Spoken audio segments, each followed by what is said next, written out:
This is Congressman Ofumi. He came up with a new name for DOGE. Every time you hear DOGE, the Department of Government Efficiency, you just remember it is the Department of Government Evil. Welcome to another edition of Spark the Conversation. This is your host, Mark the Spark, bringing you today's news.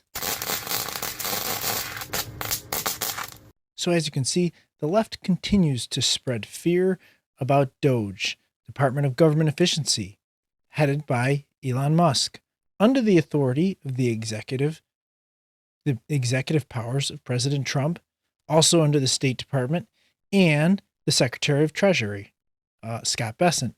So under all these different levels of the authority, DOGE is watching over the federal government and going through with a fine-tooth comb all the expenditures of the federal government, agency by agency.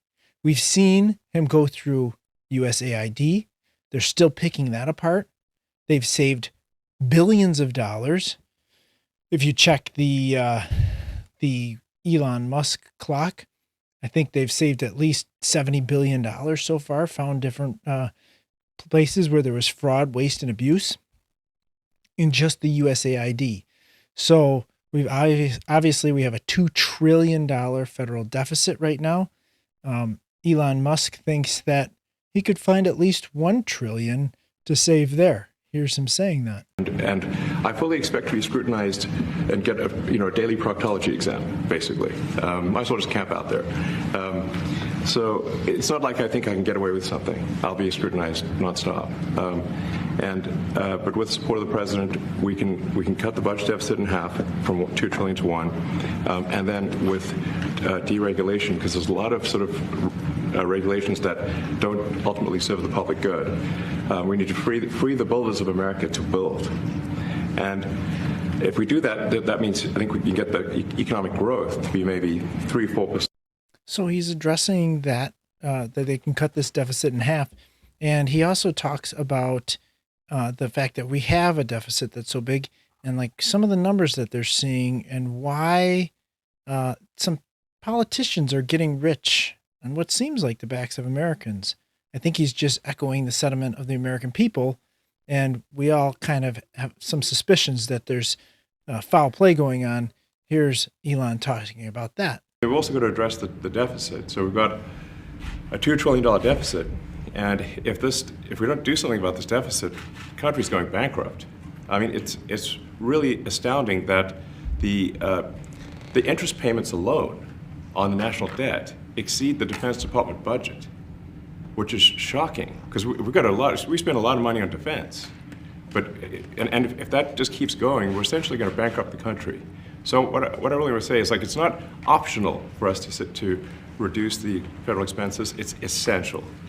It's essential for America to remain solvent as a country, and it's essential for America to have the resources necessary to provide things to its citizens and not simply be servicing vast amounts of debt.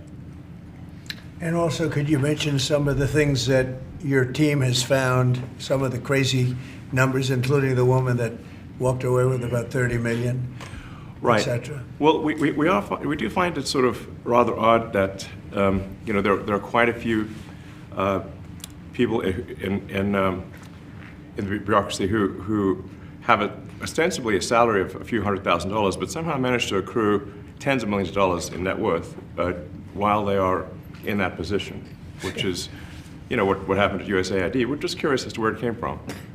Maybe they're very good at investing, in which case we should take their investment advice, perhaps. But there seems to be mysteriously they get wealthy. We don't know why. Where does it come from? I think the reality is that they're getting wealthy at the taxpayer expense. That's the honest truth of it. Like I said, we all suspected and continue to suspect that a lot of these politicians are on the take for some of these, some of these ways that they're ending up becoming millionaires off of jobs that only pay in the hundreds of thousands of dollars a year. They end up with multiple properties and things like that. And like you said, they'd have to be amazing investors otherwise. So we've all had our suspicions, and I think that, the people decrying this evaluation of the federal spending should be the first ones investigated, because they probably have a reason why they're so upset about it.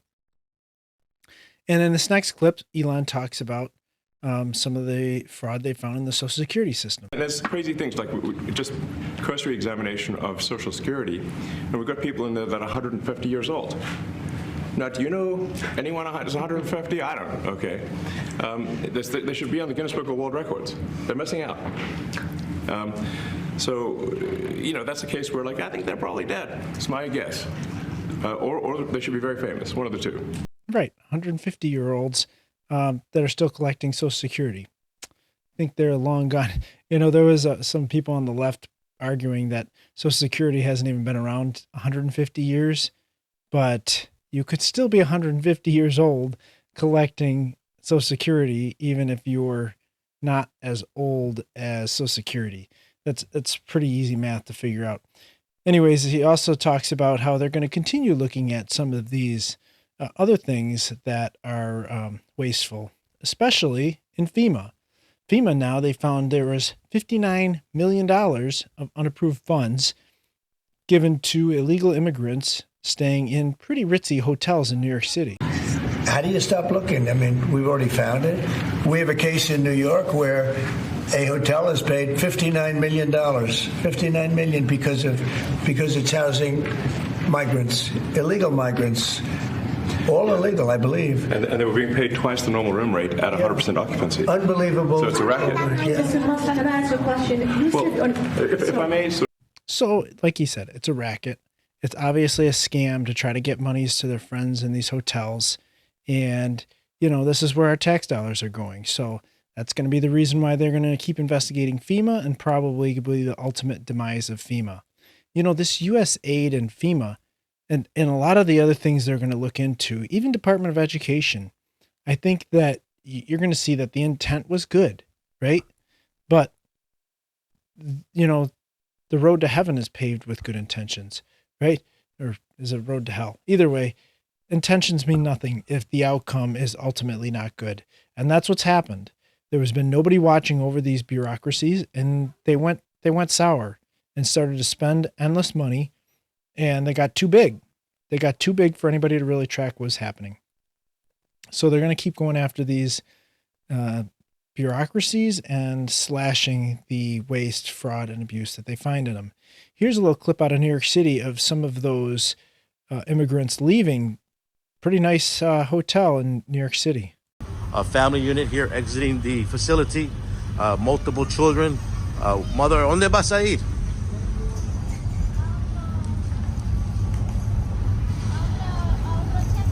A otro hotel in Nueva York. Okay. And you can see the comparison in that clip, talking about or showing the difference between where the immigrants are staying versus North Carolina, which has been devastated by the hurricane, and FEMA has pretty much neglected them. So you can see the difference in how our citizens, taxpayers, are being taken care of versus illegal immigrants who have come here basically just for the free stay. And, the problems with FEMA are pretty deep. We've heard about them avoiding the houses of Trump supporters, anybody who had a Trump sign in front of it. Here's one of a recently fired FEMA employee talking about how they could basically just avoid whatever house they wanted to based on somebody being uncomfortable. Someone feels uncomfortable, we can't go to that home. If you have loose dogs and someone on the team is comfortable with dogs and another person is not, we can't go to that home because of safety precautions. So you feared the Trump houses. The people on FEMA were fearing the Trump houses like they were fearing people with vicious dogs in their backyard. Exactly. And that's based on the trends. You can ask FEMA. And we've seen a lot of people in Congress screaming about DOGE's what they call intrusion into the Treasury information. But ultimately, they're just acting as an advisory board. And as I stated before, this is actually a department that was started by President Obama. It was originally called the USDS, the U.S. Department of Digital Services, and Trump just renamed it to U.S. DOGE Services. So this was already a power that was produced under Obama. Nobody complained about it then. Of course, they really didn't serve a function, as most of the bureaucracies don't at the federal level. But, you know, he just changed the name and appointed Elon Musk to run it. So anyways, this is a clip of Senator Kennedy, who's always entertaining to watch, talking about some of his coworkers complaining from the other side of the aisle about this. Apologetically with Trump and Musk. Now, among the blue hairs and the opinion writers in Washington, we're losing. We're winning with the American people. And I think, Bill and Danny, the big picture should not go unnoticed. Some people, mostly my Democratic colleagues, have chosen to support the bureaucracy and the spending porn over the American taxpayer. These are the same folks who chose to support illegal immigration over the rule of law, who chose to support teachers' unions over schools and kids, who chose to support criminals over crime victims, who chose to support transgender athletes over women's sports, frankly, who chose to support Hamas over Israel. Now, they think they're winning, and they may be in the bubble of Washington, but not among the taxpayers. When they tell me, well, we think we're winning, I tell them, sure, and be on the lookout for flying pigs. Senator Kennedy, flying pigs indeed. Always an entertaining listen. But he points out what I've been saying over the last few days, that the left keeps picking the less popular of the two options. Every item that Trump administration has tackled so far, he's picking the 80% popular option out of the 80-20 issue. And the Democrats can't turn back. They can't stop. And it's pretty hilarious to watch. Like I said, a lot of these people on the left are just losing their minds. And I'm gonna say over and over again, the ones that are complaining the loudest are probably the ones that we need to investigate first. This first person we're going to talk about is this Congressman Ofumi, I think is how you pronounce his name, and he's got a new name for DOGE, Department of Government Evil, I guess. Sometimes a fact check is in order, and President Trump has been explicit. He's been clear. He's been unabashed on the fact that he does not want to touch Medicare, Medicaid, Social Security. But that does not stop the hyperbole, of which let's listen to a little bit more. This is Congressman Ofumi. He came up with a new name for DOGE. Every time you hear DOGE, the Department of Government Efficiency, you just remember it is the Department of Government Evil. Department of Government Evil. One should ask if it's evil to stop USAID from giving money to international terrorist organizations. We know that money was funneled to Hamas. We know that money was funneled across the globe to entities who are on the terrorism watch list. Is it evil to eliminate the penny that costs us nearly 4 cents to make? These are common sense items. These are taxpayer priorities, not to see $59 million go to illegal immigrant luxury hotel rooms that belong with FEMA to help victims in North Carolina, to help victims in California of the wildfires. Evil or common sense? I think you know the answer. Yeah, it's pretty crazy what they'll call evil, right? Basically, like we say, the people on the left, they don't have any moral standards or any kind of, consistency at all. And so they just, their standard is what don't I like? If I don't like it, it's bad. If I like it, it's good. We don't really have any standards of what's good and bad, but I don't like it, so it must be bad. Next lefty that's losing their mind is somebody who knows what she's saying is wrong. That's why she's so uncomfortable saying it. But she has to swear at Donald Trump because, it makes her feel better to do it. This is Representative Maxine Dexter with that. I've been told I have 30 seconds, so I am going to tell you that we do have to, I don't swear in public very well, but we have Trump.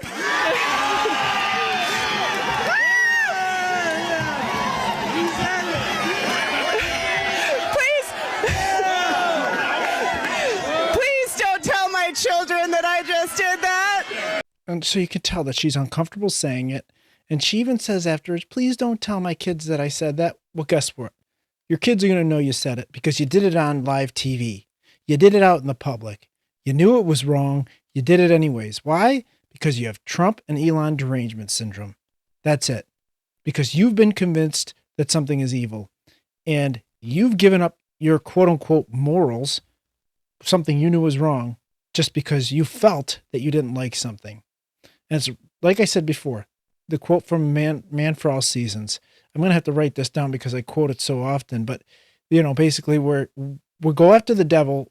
To go after the devil, I'm willing to give up all the rules and throw all the laws out the window.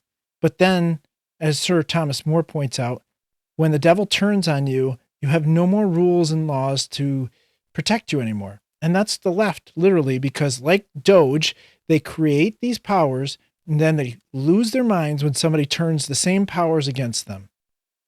That's the same with these executive orders, right? And I'm not a big fan of the executive orders, but all Trump's doing is taking the powers that the left grew and using them to push his agenda like they did. And this is why we go back and forth like ping pong balls every 4 years or whenever there's a new administration in. And it's going to have to stop, but I don't know what's going to stop it. The next crazy leftist that's losing their mind we have on deck is, of course, Maxine Waters, who again is losing her mind and has to swear, even though this case, she's been in this position so long, she doesn't have the morals and standards to know what she's doing is wrong, and she's just spewing, craziness. Look at this crowd. Elon Musk, where are you? Bring your ass over here so you can see who's here and what we're doing. We're not afraid of you. We know that you are the co-president now of the United States of America. But ladies and gentlemen, I want you to follow very closely what he's doing and how he has done it. First of all, we're here at the Consumer Financial Protection Bureau. What is it? This is so important. Prior to this being organized in the Dodd-Frank reforms, consumers didn't have any place to really file complaints. They didn't have anywhere to go when the biggest banks in America was ripping them off. The student loans were being undermined.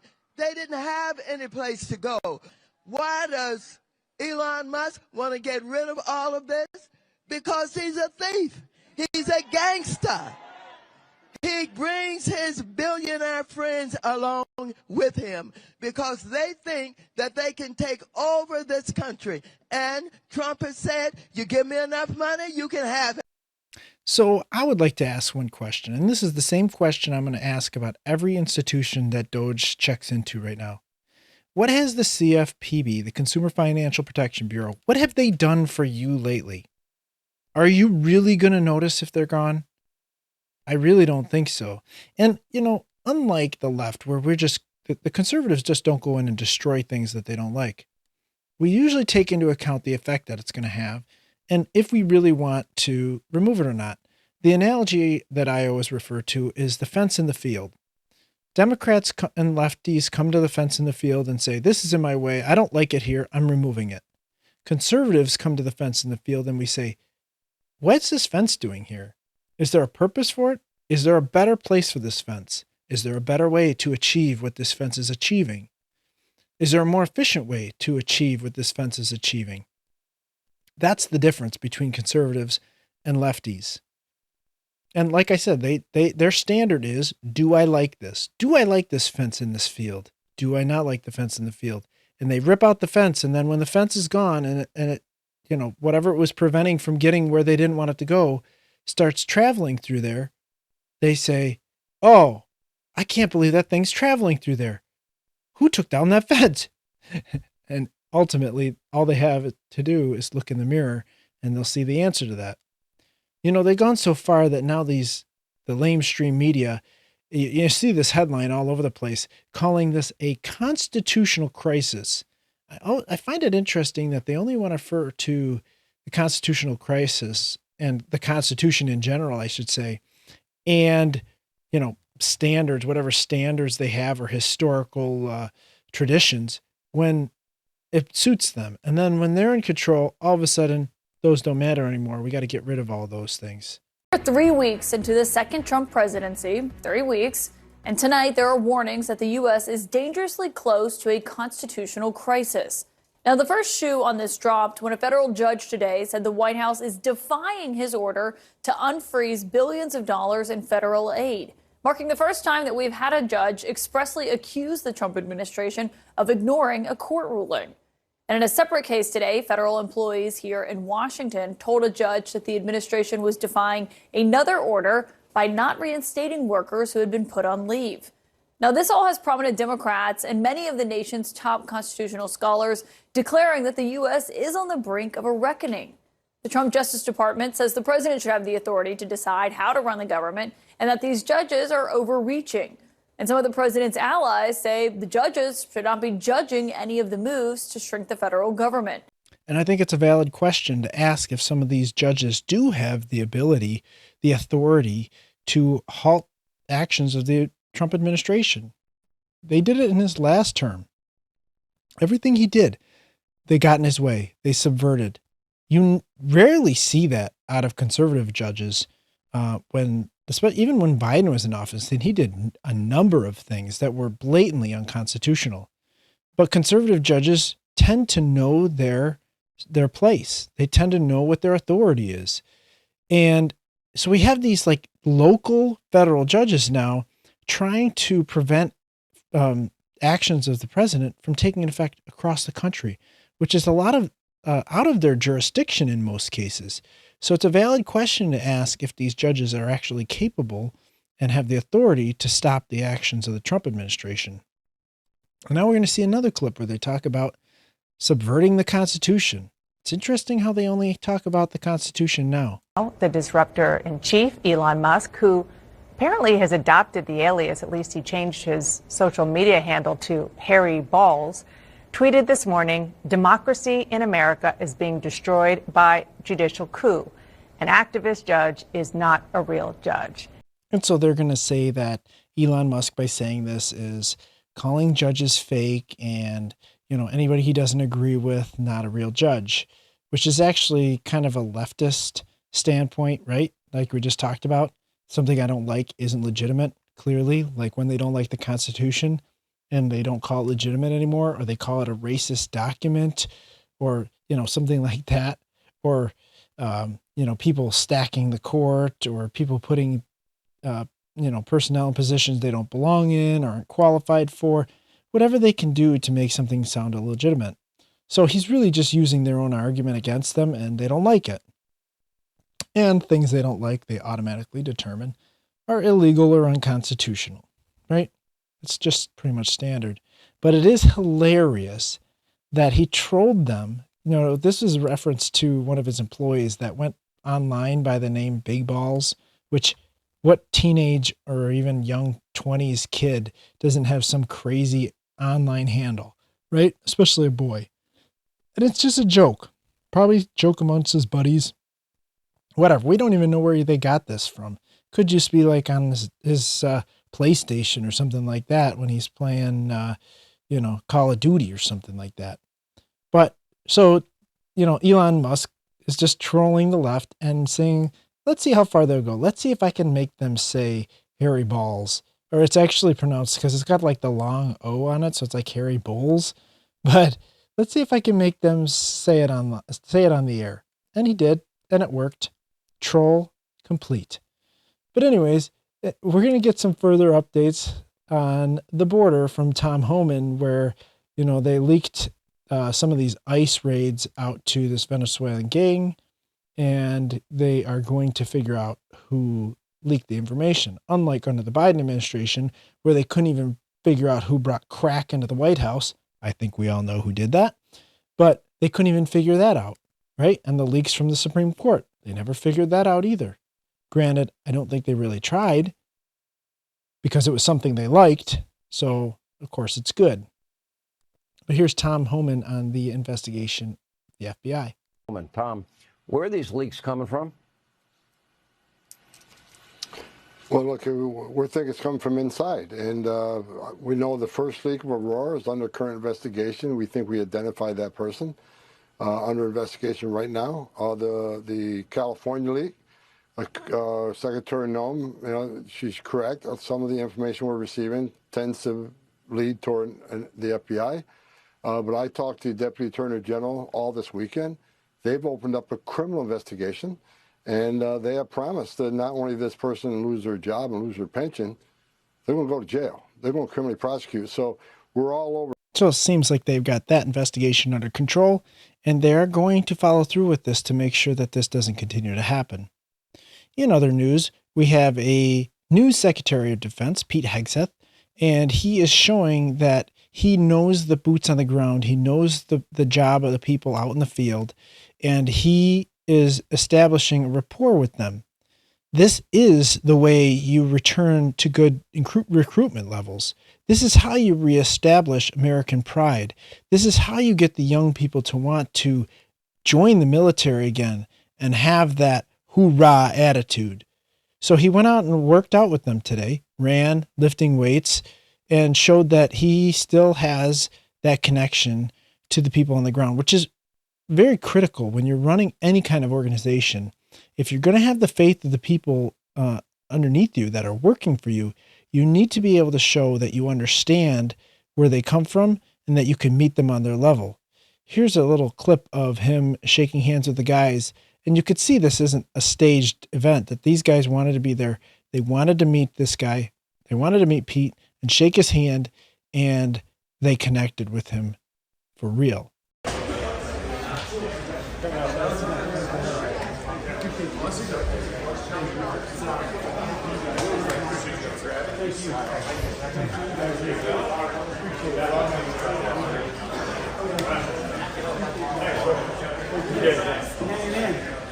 And like I said, you could tell that those guys want to be there and want to shake hands with this guy and know that he understands them.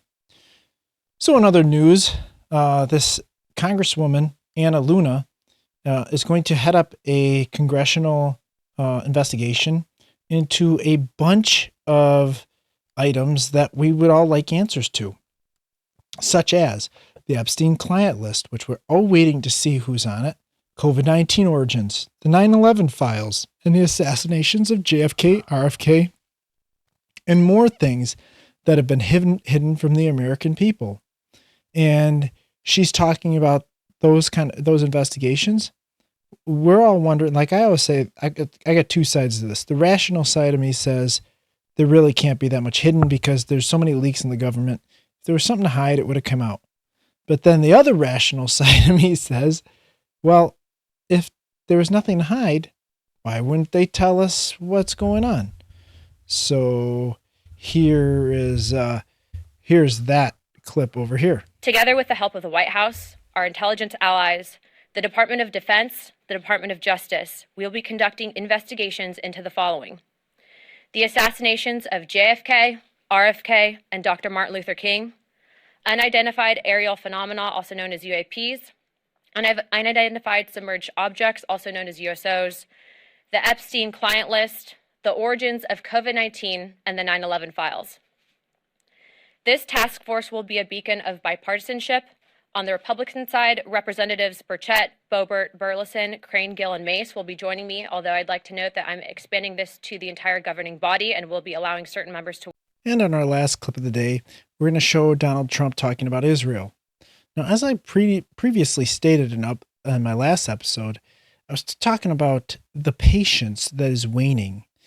Donald Trump is getting kind of impatient with the Hamas, and I can't really blame him. I've been impatient for a long time. I think that they've been taking advantage of Israel. I think Israel kind of lets itself be taken advantage of to some extent. But I think that Trump is not the type to wait around and let himself be taken advantage of. So he says this weekend, by Saturday, the hostages are not all released, I hope that Israel lets all hell break loose. And personally, I think that is long overdue. Here's Donald Trump saying that.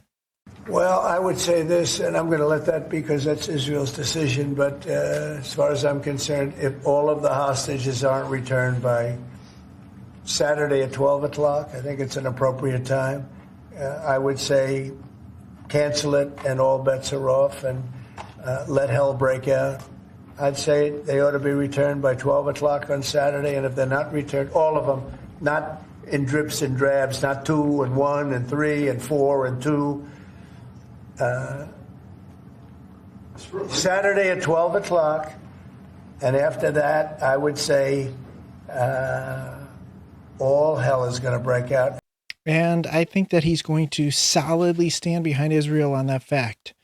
And unlike the previous administration, who was very wishy-washy, because we knew why, they were catering to their 20% of their base, of course, that would prefer terrorists over a Democratic-run country that is our very close ally, our closest ally in the Middle East.